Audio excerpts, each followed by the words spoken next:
और मीटिंग 2 खत्म होने से पहले मैं एक अहम अनाउंसमेंट नहीं कर सका कि मैं क्वेश्चन नहीं पूछूंगा, मीटिंग में आ जाएं सारे।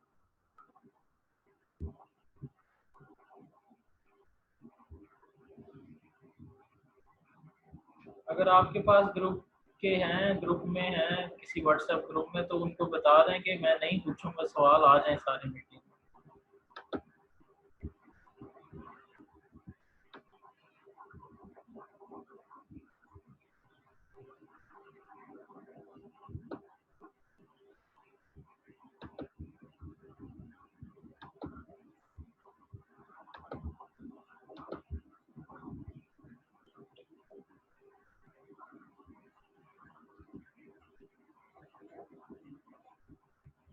ये हमने एग्जांपल देखी, हम हर कन्वर्जेंट सीक्वेंस को शो करवा सकते हैं कि हर कन्वर्जेंट सीक्वेंस जिसकी भी लिमिट का आंसर फाइनाइट आ रहा है वो हमेशा बाउंडेड होगी।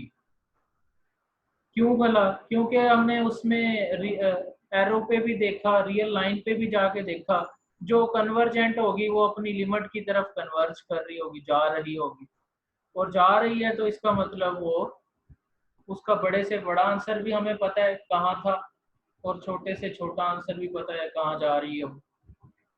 तो convergent, every convergent sequence is bounded. लेकिन क्वेश्चन जो दूसरा है, क्या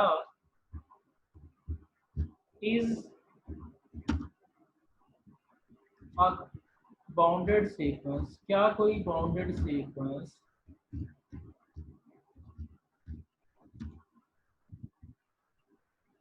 कन्वर्जेंट, क्या कोई बाउंडेड सीक्वेंस जो है कन्वर्जेंट होती है? ये हम चेक करते हैं। ठीक, एक हम बाउंडेड सीक्वेंस ले लेते हैं, minus one raise to the power.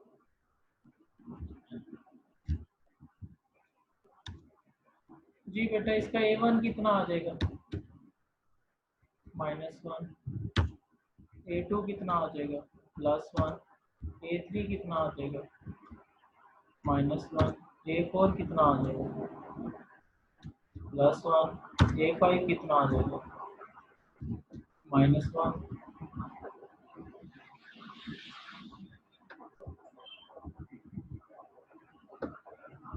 So on. तो क्या इसके बारे में मैं ऐसे लिख सकता हूँ कि इस सीक्वेंस के सारे आंसर मैंने ढूंढे हैं, ढूंढ के उनका मॉडुलस भी कर लिया है, और वो सारे के सारे आंसर्स लेस देन और इक्वल टू 1 रहते हैं? जी बेटा, लिख सकते हैं इस सीक्वेंस के लिए ये जो फॉर्मूला मैंने दिया हुआ है, an is equal to -1 raise to the power n, n बदलते जाना है आपने। तो इसको इस तरह से लिख सकते हैं कि इस सीक्वेंस के, मैं इसको पढ़ता हूँ, उर्दू में पढ़ लेता हूँ। For all the values of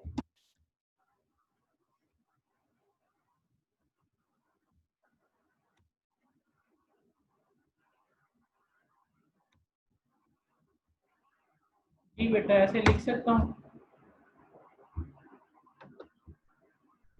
कि इस सीक्वेंस के सारे आंसर मैंने ढूंढे हैं, कोई 1 आया है, कोई -1 आया, मैंने उसका मॉडुलस भी कर लिया है, और उसका आंसर लेस देन और इक्वल टू 1 है। तो क्या आप मुझे बताएंगे ये सीक्वेंस बाउंडेड है या नहीं है? जी, सीक्वेंस बाउंडेड है या नहीं है? बाउंडेड है। ओके बाउंडेड है, लेकिन ये कन्वर्जेंट नहीं है। अब आपका क्वेश्चन क्या है कि ये कन्वर्जेंट क्यों नहीं है? दिस इज हम उसको दिखाना चाह रहे हैं कि हर बाउंडेड सीक्वेंस कन्वर्जेंट नहीं हो सकती। ये देखते हैं, this is a bounded but not convergent. Convergence कहाँ जाके चेक करवाऊं? रियल लाइन पे जाके चेक करवाऊं या यहीं पे चेक करवा दूं?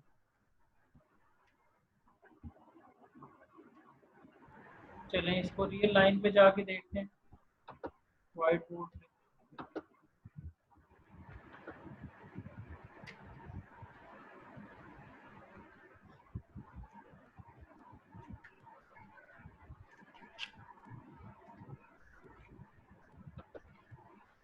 फिर से हम वही ड्रा कर लेते हैं, ये डोमेन ड्रा कर ली, ये भी रियल लाइन है, और रेंज भी ड्रा कर ली, वो भी रियल लाइन है। ऐसे ही है ना? यही तरीका था ना एक उस पे व्यू करने का। ये डोमेन है रियल लाइन और ये रेंज। यहाँ पे कितना पड़ा है? -1, और यहाँ पे पड़ा है +1। अच्छा अच्छा, यहाँ पे 0 है, यहाँ पे भी 0 है। ये हमारे आंसर्स आ रहे हैं -1। हमने पहले दिया 1, तो आंसर कितना आया? ये फार्मूला है, फार्मूला को भी देखना है कि आंसर किस तरह से आ रहे हैं।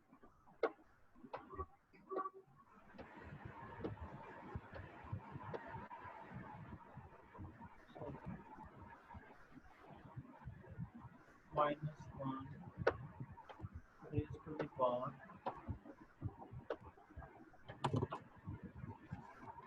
ये फार्मूला है। पहला आंसर कितना आया? -1। दूसरा आंसर कितना आया? +1। तीसरा आंसर -1। चौथा आंसर +1। पांचवा आंसर -1। छठा आंसर +1। सातवां आंसर -1। आठवां आंसर, और अगर मैं कहूँ यहाँ से n सब्स्टिट्यूशन हो रही है, n approaches to infinity, answer -1 या 1 ही आना है। ऐसे ही है ना? इस फार्मूले का आंसर कितना आना है? 1 या -1। जितना मर्जी n बड़ा करते जाएं, जो मर्जी n दे दें आप, इसका आंसर -1 या +1 आना है। अब हमने n अप्रोच करवा दिया इंफिनिटी को। क्या आप मुझे बता सकते हैं n -1 आएगा या +1 आएगा? जी, आंसर तो इन दोनों में से यही आएगा, या -1 आएगा या +1। लेकिन कन्वर्जेंट सीक्वेंस की हमने ये बात की थी कि जब n लार्ज हो जाए तो ये किसी एक नंबर की तरफ भागी भागी जाए, an। तो क्या आपको आइडिया हो रहा है ये 1 की तरफ जाएगी या -1 की तरफ? जा तो ये इधर ही रही है ना। जब n बहुत लार्ज कर रहे हैं, ये किसकी तरफ जा रही है? या 1 की जानिब जा रही है, या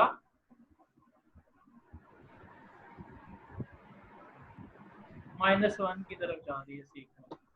लेकिन ये श्योर नहीं है कि ये जब n बहुत लार्ज हो जाएगा किसकी तरफ बढ़ेगी, तो लिहाजा ये कन्वर्जेंट नहीं है। कन्वर्जेंट के लिए एक ही पॉइंट होना चाहिए, एक ही पॉइंट को कन्वर्ज करे वो सीक्वेंस। और वैसे भी ये थ्योरम है, limit of a sequence is unique. किसी एक की तरफ ही बढ़े, दो की तरफ बढ़ेगी तो वो कन्वर्जेंट सीक्वेंस नहीं होगी, वो भी डाइवर्जेंट होगी। जरूरी नहीं कि लिमिट का आंसर इनफाइनाइट आए तो ही डाइवर्जेंट होती है। लिमिट डबल आ रही हो तो भी सीक्वेंस क्या हो जाती है? डाइवर्ज कर सकती है, क्योंकि limit of a sequence must be unique. So this is a sequence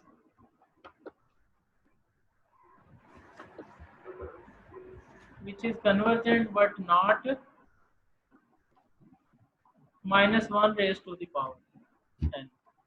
तो अपर बाउंड हो गई, बाउंडेड सीक्वेंस होगी, और उसकी अपर बाउंड हमने डिस्कस कर ली। सर अपर बाउंडेड क्या आपने बताया, सिर्फ बाउंडेड का पता चला, अपर बाउंडेड को काइंडली एक दफा रिपीट कर दें। वही जो नंबर, जो सबसे बड़ा नंबर है, जो सबसे सीक्वेंस का सबसे बड़ा आंसर है, उसे हम क्या कहेंगे? Upper bound of the upper bound, sequence. Yes upper bound of the sequence. यानी कि सीक्वेंस के सारे आंसर इससे क्या रहते हैं? लेस रहते हैं या इक्वल हो जाते हैं। तो वो जो भी नंबर होगा वो उसकी क्या कहलाएगा? Upper bound. जैसे हमने फंक्शंस की अपर बाउंड्स कैलकुलेट की थी, सेम कॉन्सेप्ट है वही, कि अगर सीक्वेंस के सारे आंसर जिस नंबर से कम रहते हैं वो अपर बाउंड, और अपर बाउंड्स में से सबसे छोटी लीस्ट अपर बाउंड। तो ये जो 11.1 एक्सरसाइज है, ये आपको सीक्वेंस के हवाले से बहुत ही इम्पोर्टेंट है। इसी में से कन्वर्जेंस के क्वेश्चन आते हैं मोस्टली। इसको आप कीजिएगा, कोई ना चीज़ समझ में आए तो फिर कल ये जब भी लेक्चर अरेंज होगा हम डिस्कशन करेंगे। तो हमारे ऑलमोस्ट टॉपिक्स जो है ना एंड की तरफ जा रहे हैं, 1 से 2 लेक्चर्स और होंगे, उसके बाद हम इसका जो है इसके सारे पेपर्स को सॉल्व करेंगे, क्योंकि हमने टॉपिक्स को पढ़ लिया हुआ होगा अच्छी तरह। फिर हम प्रॉब्लम सॉल्विंग की तरफ जाएंगे रैंडमली। तो दूसरा इसका पार्ट है इनफाइनाइट सीरीज। आज का पहला कॉन्सेप्ट था इनफाइनाइट सीक्वेंस, और दूसरा इसका पार्ट है इनफाइनाइट सीरीज। जैसा कि नाम से ही जाहिर है, सीक्वेंस और सीरीज के सीक्वेंस को सम कर लिया जाए, सीक्वेंस की टर्म्स को सम कर लिया जाए तो वो क्या बन जाती हैं? सीरीज बन जाती है। फॉर एग्जांपल अब वो सारी सीक्वेंस उठा के लें जो जो हमने देखी हैं अभी, कौन कौन सी थी?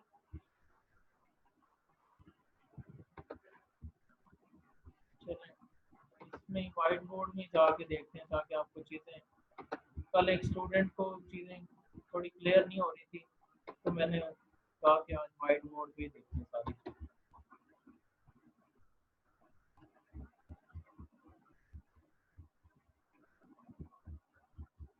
जी बेटा, अब तक जितने भी फार्मूलाज हमने पढ़ लिए हैं सीक्वेंस के, जितनी भी सीक्वेंसेस पढ़ ली हैं वो ज़रा लिखवाइएगा 1 बाय 1। हम 13 पार्टिसिपेंट्स हैं, एक एक सीक्वेंस अपनी मर्जी की लिखवा दें अपना माइक ऑन करके। जी पहले तो मैं खुद ही लिख देता हूँ आसान सी, n = n² + 1।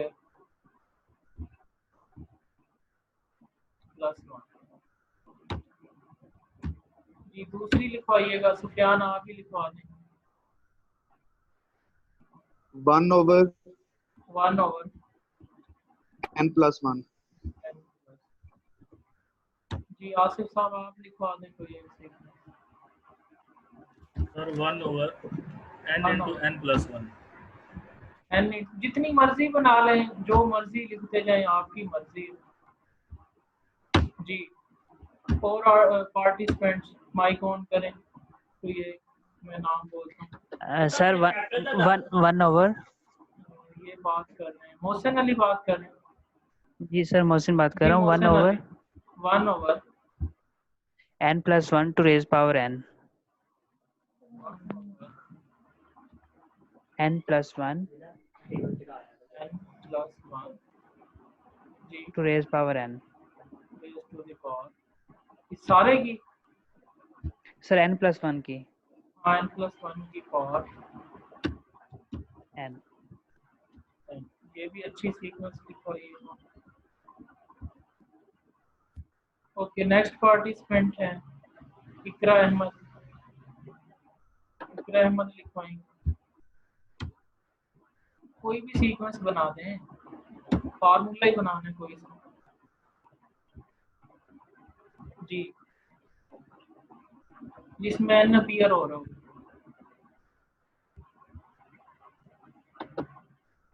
इकरा अहमद नहीं रिस्पॉन्ड कर रही, उसके बाद है फिर अहमद से नेक्स्ट हैं नीलम जावेद।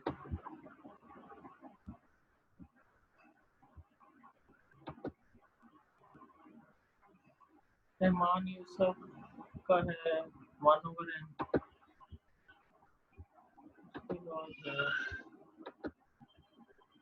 फिर अहमद का n+1/2। ठीक है,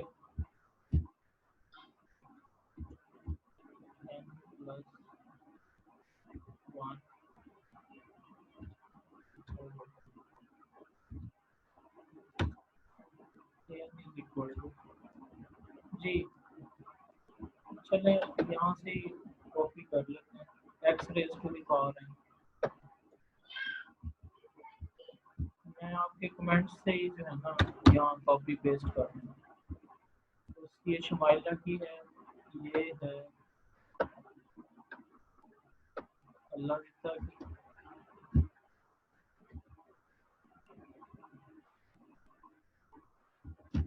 अल्लाह दिता इसकी फर्स्ट टर्म फिर आपको खुद बनानी पड़ेगी, क्योंकि A1 हम इसमें सब्स्टिट्यूट नहीं कर सकते। A1 आपको खुद पहले से बताना पड़ेगा कि, क्योंकि A1 इसका आंसर आएगा ही नहीं, हम यहाँ से नहीं मिलेगा। तो चले ये आपने अब लिखवा दी, आपने अपनी अपनी मर्जी की लिखवाई है। अब जल्दी से मुझे ना 1 by 1 अपनी वाली सबसे टॉप वाली अपनी अपनी की ना वो बताते जाए कन्वर्जेंस, यानी कि limit n approaches to infinity हो रही है। रहमान यूसुफ का भी लिख लेते हैं।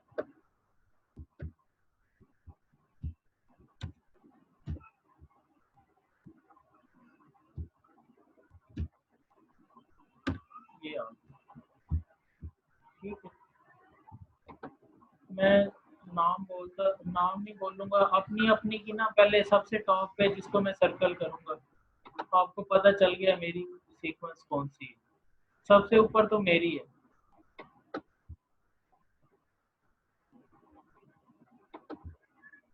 This one. ये डाइवर्जेंट है क्योंकि n लार्ज करेंगे तो आंसर लार्ज होंगे, इन्फिनिट की तरफ आंसर जाएगा। अनबाउंडेड भी हो, बाउंडेड भी नहीं है। जी नेक्स्ट किसकी है? ये वाली। सर मेरी ये कन्वर्जेंट है और बाउंडेड भी है। हाँ कन्वर्जेंट हो गई तो बाउंडेड तो ऑटोमेटिकली हो जाएगी। गुड। ये किन साहब की है? ये वाली an is equal to 1/n into n+1। ये आसर साहब आपकी, आप बताएंगे ये क्या है, कन्वर्जेंट है या नहीं है, बाउंडेड है या नहीं? सर ये कन्वर्जेंट है। क्या होगी इसकी लिमिट, फिर क्या हो जाएगी? ये कन्वर्ज कर रही है और ये है इसको कन्वर्ज कर रही है, जीरो को कन्वर्ज कर रही है ये। गुड। ये जीरो की तरफ जा रही है as n approaches to infinity. Okay, और बाउंडेड भी है ये?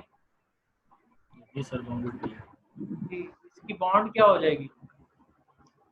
अपर बॉन्ड। सर ये अपर बॉन्ड इसकी होगी 1+1। ये होगी इसकी अपर बॉन्ड 1/। अपर बॉन्ड सर इसकी आ जाएगी 1। इसकी 1 भी हो सकती है अपर बॉन्ड। हर वो नंबर जिससे सीक्वेंस के सारे नंबर छोटे हों वो उसकी अपर बॉन्ड हो जाएगी। जैसे नहीं आएगा जी 1 चाहे ना भी आए, इसके आंसर्स में ना भी आए, लेकिन इसके आंसर सारे 1 से छोटे तो रह रहे हैं ना। जी सर। हम इसके लिए ऐसे तो लिख सकते हैं ना कि an modulus is less than 1। लिख नहीं सकते ऐसे? जी सर लिख सकते हैं। इस सीक्वेंस के लिए फॉर ऑल n भी लिख देते हैं। अपर बॉन्ड एक नहीं होती, बहुत सारी हो सकती हैं अगर हैं तो। ठीक है। अगर वो बाउंडेड है ना तो अपर बॉन्ड्स बहुत सारी हो सकती हैं। हर वो नंबर जिससे सीक्वेंस के सारे आंसर छोटे हैं वो उसकी अपर बॉन्ड है। जी सर। ओके, ये भी हो गया। कन्वर्जेंट भी होगी और बाउंडेड भी होगी। इसकी अपर बाउंड कोई एक बता सकते हैं, आपने बता दिए। अच्छा ये नेक्स्ट किसकी थी ये भी बताइएगा। नेक्स्ट वाली सीक्वेंस है this one, 1/n+1 raise to the power n। जी ये कन्वर्जेंट है। ये किसकी थी? सर आई थिंक ये कन्वर्ज मेरी मोशन की है। मोशन थिंक नहीं करना, अब तो 1.5 घंटे का लेक्चर हो गया, अब तो बिल्कुल वाज़ेह बताएं।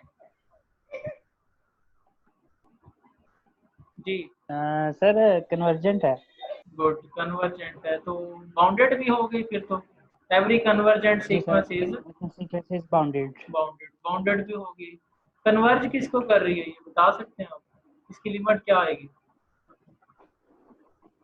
सर मेरा ख्याल कि जीरो को कहना अप्रोच कर हाँ रही जीरो को अप्रोच कर जाएगी और इसकी अपर बाउंड कुछ भी 1 2 3 4 जो भी हो जाए।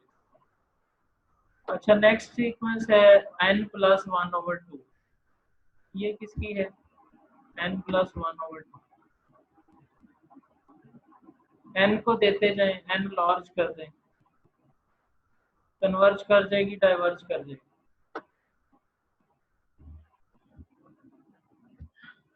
ये किसकी थी सीक्वेंस? इकरा अहमद की, डाइवर्ज कर जाएगी। तो ये बाउंडेड होगी, इकरा अहमद बाउंडेड होगी या नहीं?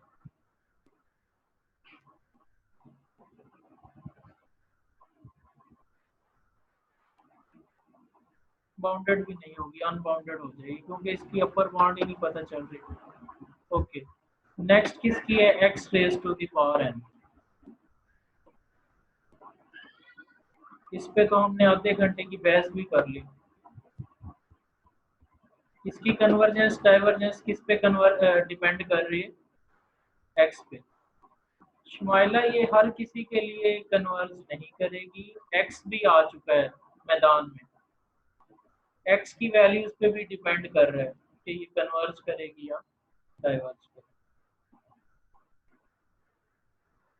अच्छा रहमान यूसुफ n×n+1 डाइवर्जेंट और बाउंडेड भी नहीं है। दरमियान वाली रह गई है 1/n-1। ये किनकी थी? 1/n-1।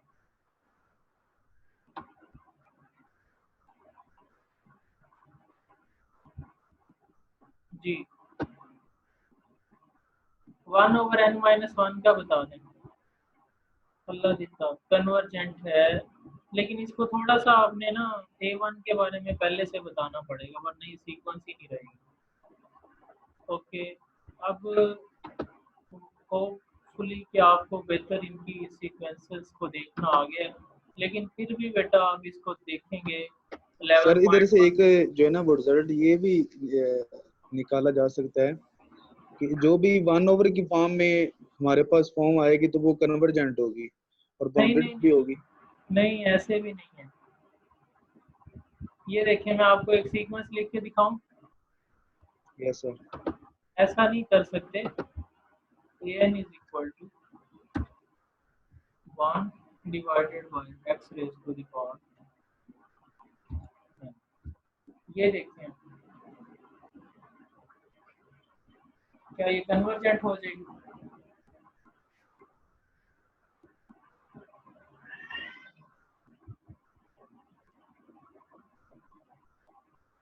जी एक्स के बारे में हमें पता होना चाहिए ना, एक्स की हाँ वैल्यूज क्या वेरी हैं, गुड। यानी कि वो अब सुफियान डिफाइन आपने होनी ये चाहिए। सारा पिक कर लिया कि x पे डिपेंडेंस आ चुकी है, तो हम आंखें बंद करके बेटा नहीं कह सकते कि अगर डिवाइजर में n आ चुका है, n वाली टर्म्स डिवाइजर में चली गई हैं तो हम उसको कह दें कि कन्वर्जेंट है। Yes sir. है ना? ये ऐसा कोई मतलब थ्योरम नहीं है कि हम कह सकते। वैसे मोस्टली चांसेस यही होंगे कि n अगर x के बगैर आ रहा है डिवाइजर में और ऊपर 1 है या कोई और कांस्टेंट है तो फिर तो हम कह सकते हैं, अदरवाइज ओके। अब हम सीरीज के कॉन्सेप्ट की तरफ बढ़ना चाह रहे हैं एक्चुअली।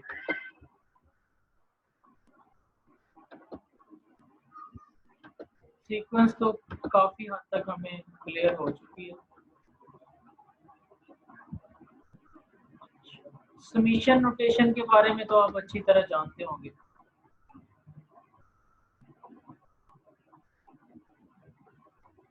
समीशन नोटेशन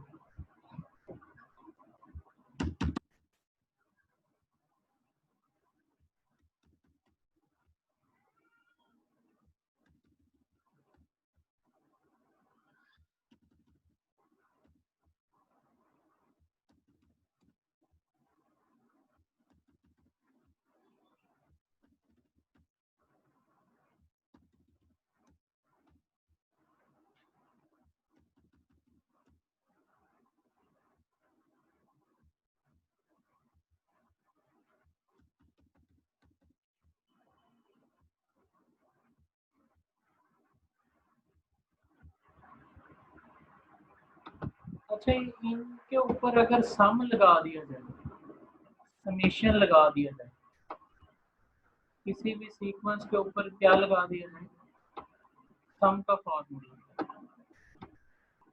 सम का फार्मूला तो पता है ना, n देते जाएं और प्लस लिखते जाएं जब वो इसको तो हम एक्सपैंड करें।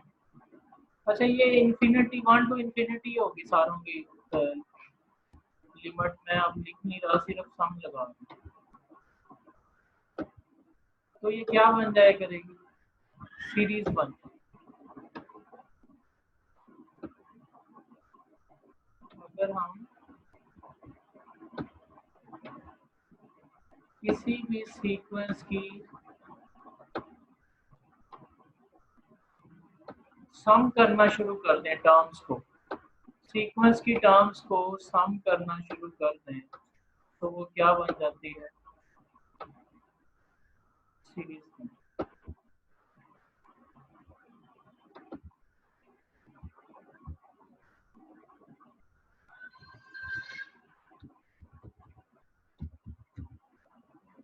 सीरीज, ठीक है। जैसे कि इसको अगर हम इक्वल टू की फॉर्म में लिखें तो इसका आंसर किसके इक्वल आ जाएगा बेटा जी, n स्क्वायर प्लस 1 का। n को 1 दे दें पहले, कितना आ जाएगा, 1 प्लस 1 का स्क्वायर 1 आ जाएगा प्लस 2, पहली टर्म इसकी आ जाएगी 2, यानी कि इसकी टर्म्स को प्लस करना है।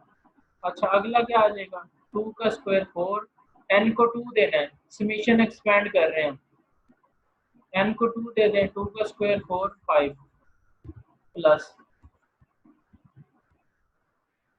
जी, नेक्स्ट 3 का स्क्वायर 9 10 प्लस 4 का स्क्वायर 16 17, एक एक्स्ट्रा ही रखना है प्लस जी। देखिए ये टर्म्स हैं, 2 क्या है, a1 है, 5 क्या है, a2 है, यानी कि सीक्वेंस की टर्म्स निकाल के उनको प्लस करना शुरू कर दें। ओके, 5 स्क्वायर 26, स्क्वायर से एक बढ़ा के 37, 6 का स्क्वायर और एक बढ़ा दें, 49 और एक बढ़ा दें, 64 एक बढ़ा दें, 81 एक बढ़ा दें। ऐसा ही हो रहा है ना, n लार्ज है, n बहुत लार्ज है जी। इसका आंसर क्या आएगा, कोई बताएगा, सम करने के बाद बहुत, यानी कि इनफाइनाइट टर्म्स को ऐड करते जा रहे हैं जी, कितना आंसर आ जाएगा, बताएं कितना आंसर आ जाएगा, प्लस करने के बाद कितना आंसर आ जाएगा। ऐसे ही चलते जा रहे हैं, टर्म्स को देते जा रहे हैं, वैल्यूज देते जा रहे हैं, एक्सपेंड करते जा रहे हैं, हाँ इनफाइनाइट आ जाएगा, बहुत बड़ा आंसर आ जाएगा ये।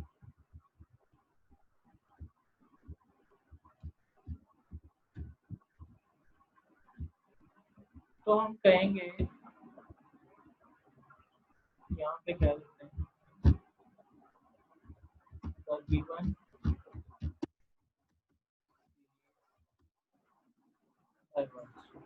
अब किसकी कन्वर्जेंस डाइवर्जेंस मैंने शुरू कर दी है, सीरीज की। पहले बात कर रहे थे सीक्वेंस की कन्वर्जेंस डाइवर्जेंस की, इससे पिछले सेशन में। अब बेटा हम बात कर रहे हैं सीरीज की कन्वर्जेंस डाइवर्जेंस। सीरीज की कन्वर्जेंस डाइवर्जेंस किस पे डिपेंड करती है? सम के आंसर पे। अगर सम का आंसर या सीरीज का आंसर कह लें, अब तो इस पे लिमिट नहीं लगानी, सीरीज का आंसर सारे सम सारी टर्म्स का आंसर फाइनाइट रहता है, नॉन आंसर आ जाता है सम करने के बाद, तो हम कहेंगे सीरीज डाइवर्ज कर रही है। और अगर उसका सम का आंसर बड़ा होता जाता है, हर अगली टर्म भी बड़ी होती जाती है, हर अगली टर्म भी बड़ी होती जाती है, और प्लस होने के बाद आंसर्स ने तो आप सोचें कितना बड़ा हो जाना है। जब सीक्वेंस की हर अगली टर्म बड़ी होती जा रही है तो उसका मतलब उसके सामने भी बड़े होते जाने। तो इसका मतलब क्या है कि सम फाइनाइट नहीं रहेगा, सम फाइनाइट नहीं रहेगा, तो सीरीज डाइवर्ज करते हैं। सीरीज कन्वर्ज कब करेगी? जब सारी टर्म्स को प्लस कर लिया जाए और आंसर रहे फाइनाइट, तो हम कहेंगे सीरीज क्या कर रही है? कन्वर्ज कर। तो 1 मिनट के लिए मुझे आप बता दें, सीक्वेंस की कन्वर्जेंस चेक करना आसान था या सीरीज की कन्वर्जेंस चेक करना आसान? जी दोनों की सर आप तो। नहीं, सीरीज की कन्वर्जेंस चेक करना तो बहुत मुश्किल है, बहुत ही ज्यादा मुश्किल है। हम नहीं कैसे सर, अगर प्लस हमारे कर पास करके, हमने यहाँ पे इनफाइनाइट टर्म्स को प्लस करना है। कैलकुलेटर लेके बैठ जाएं, पहले तो उसकी टर्म्स कैलकुलेट करें। अभी मैंने कितनी टर्म्स इसकी कैलकुलेट की है फार्मूले में डाल डाल के, कितनी की थी? नहीं सर, आप खुद ही बता रहे हैं कि अगर हमारे पास जो टर्म्स हैं वो इंक्रीज हो रही हैं, बढ़ रही हैं, तो देन जो है ना वो ये जो है ना वो डिवर्जेंट होगा। अगर हाँ, वेरी गुड। डाइवर्जेंट को तो आपने समझ लिया। डाइवर्जेंस चेक करना तो बहुत आसान है कि उसकी अगली अगली टर्म्स बढ़ रही हैं तो समझ लो वो उसका सम भी कहाँ जा रहा है, किसकी तरफ जा रहा है? इनफाइनाइट की तरफ। हाँ, ये तो बड़ा आसान कॉन्सेप्ट है। ये इतना आसान कॉन्सेप्ट है कि अगर आप इसको भी लिख देना, अगली टर्म बड़ी ना भी हो, सिर्फ ये होता जा रहा है, कितना प्लस होता जा रहा है? जी जी सुफियान, वन कितना सर, प्लस होता जा रहा है? फिर भी वन आंसर सर क्या सिम आएगा? इनफाइनाइट। अगली टर्म्स हालांकि बड़ी भी नहीं रही, हो रही, फिक्स रह रही हैं। फिक्स रहने पे भी आंसर कितना आ रहा है? इनफाइनाइट। तो जब अगली टर्म्स बड़ी होती जाएंगी तो फिर देखें क्या हाल होगा। ये 1+1+1 करते जा रहे हैं, करते जाएं करते जाएं करते जाएं करते जाएं करते जाएं करते जाएं। तो डाइवर्जेंस चेक करना आसान है सीरीज की। उसकी टर्म्स को देखते ही आइडिया लग जाएगा कि ये काबू आएगी या नहीं आएगी। लेकिन जब कन्वर्जेंस की बात आती है, सीरीज के अगर अगले आंसर छोटे होते जा रहे हैं, फॉर एग्जांपल ये वाली सीरीज है 1/n+1, या यही ले लें n, ये 1/n+1 ही ले लें ये वाली,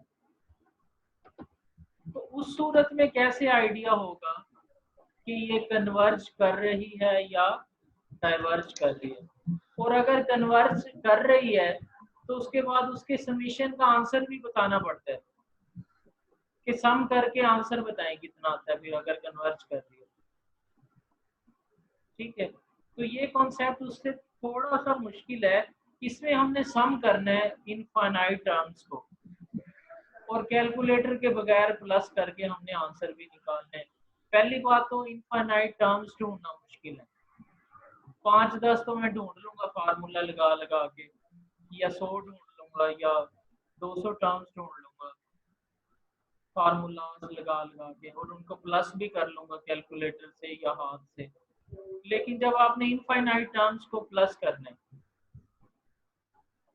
प्लस भी करना है और उसका आंसर भी कैलकुलेट करके बताना है और ये भी चेक करना है कि फाइनाइट आएगा या इनफाइनाइट आएगा, तो ये चीज़ काफ़ी मतलब कॉम्प्लेक्स हो जाएगी हमारे लिए। तो फिलहाल हम इसकी डेफिनेशन लिखते हैं सीरीज की, कन्वर्जेंस की और डाइवर्जेंस की।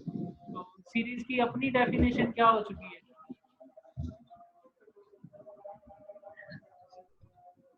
सम अगर अगर सीक्वेंस के अंदर प्लस का साइन आए उसे सीरीज कहेगी। the sum of the terms of a sequence is called series.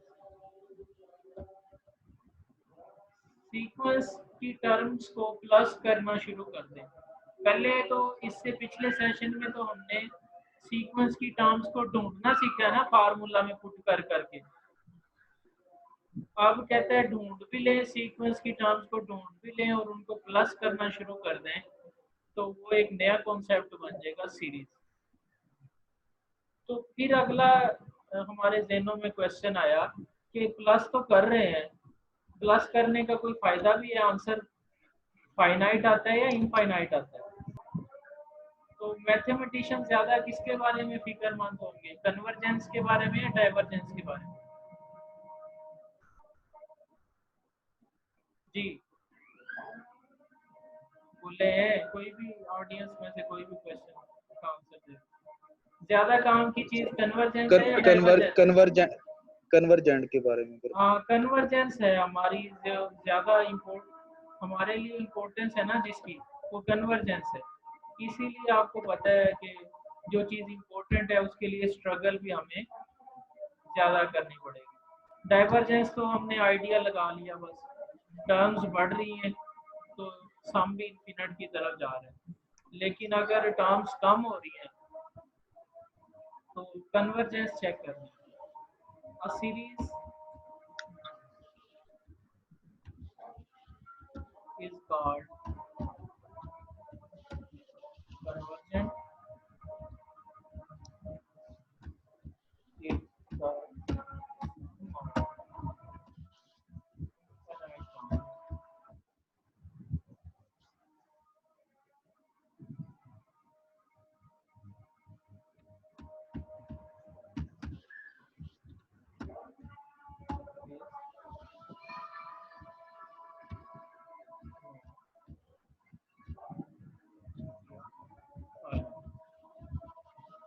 तो सीक्वेंस कन्वर्ज कब करेगी, कन्वर्जेंट कब कहलाएगी?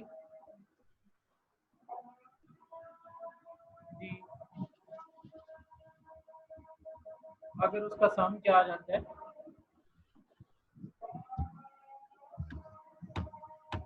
नॉन आ जाता है या फाइनाइट आ जाता है। डाइवर्जेंट कब कहलाएगी?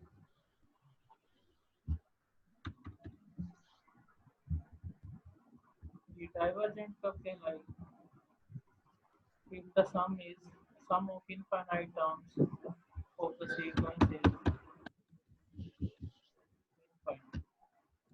अगर सम फाइनाइट आ रहा है तो कन्वर्जेंट सीक्वेंस, अगर सम इनफाइनाइट आ रहा है तो डाइवर्जेंट सीक्वेंस। यहाँ तक किसी स्टूडेंट का क्वेश्चन है आज के लेक्चर में?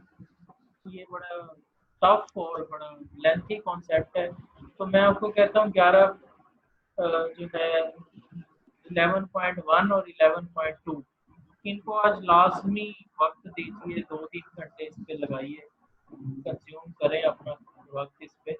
तो कल जब भी लेक्चर होगा यहीं से हम स्टार्ट लेंगे, कन्वर्जेंस और डाइवर्जेंस।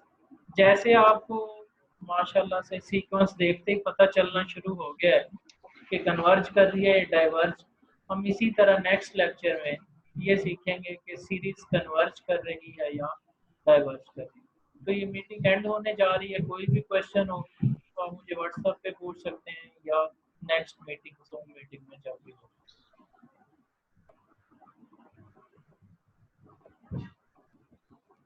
सर आपका व्हाट्सएप नंबर क्या है?